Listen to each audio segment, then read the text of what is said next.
मैं समय हूं और आज महाभारत की अमर कथा सुनाने जा रहा हूं। यह महाभारत केवल भरत वंश की कोई सीधी सादी युद्ध कथा नहीं है।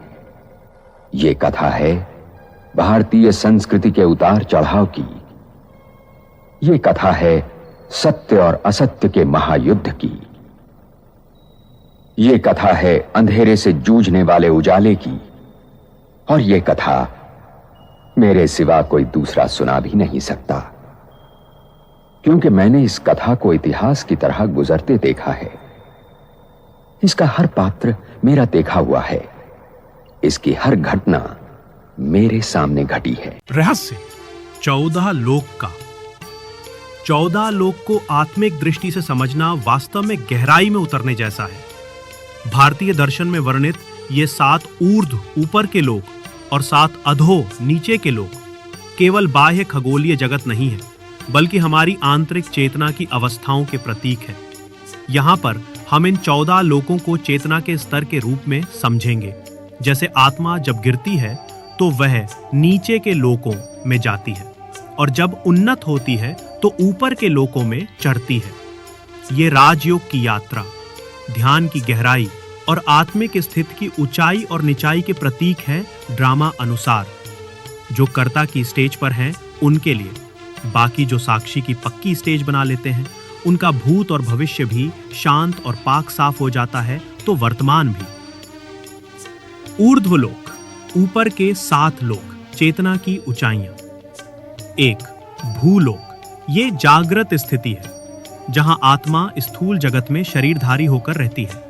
ये धारणा की भूमि है जहां आत्मा कर्म करती है, लेकिन उसकी यात्रा यहीं से शुरू होती है। 2. भुवलोक, ये अर्ध जागृत स्थिति है जहां आत्मा का ध्यान शरीर से ऊपर उठने लगता है। मन थोड़ा सा सूक्ष्म की ओर मुड़ता है। जैसे साधक ध्यान में बैठता है तो मन इंद्रियां थोड़ा शांत होती हैं। 3. स्वर्गलोक, ये स्थिति है जहां आत्मा शुद्ध सुख और आनंद की अनुभूति करने लगती है। ये चेतना का वह स्तर है जहां आत्मा आत्मा को पहचानने लगती है। 4. महरलोक, यहां आत्मा ध्यान के गहरे स्तर पर पहुंचती है। विकारों से थोड़ी दूरी बन चुकी होती है और आत्मा अब संवेदनशील और करुणामय हो चुकी होती है। 5. जनलोक लोक, ये स्थिति है जहां आत्मा में ईश्वरीय ज्ञान और प्रेम का विस्तार होता है। यहाँ आत्मा को दूसरों के कल्याण की चाह होने लगती है। जन कल्याणकारी चेतना। 6.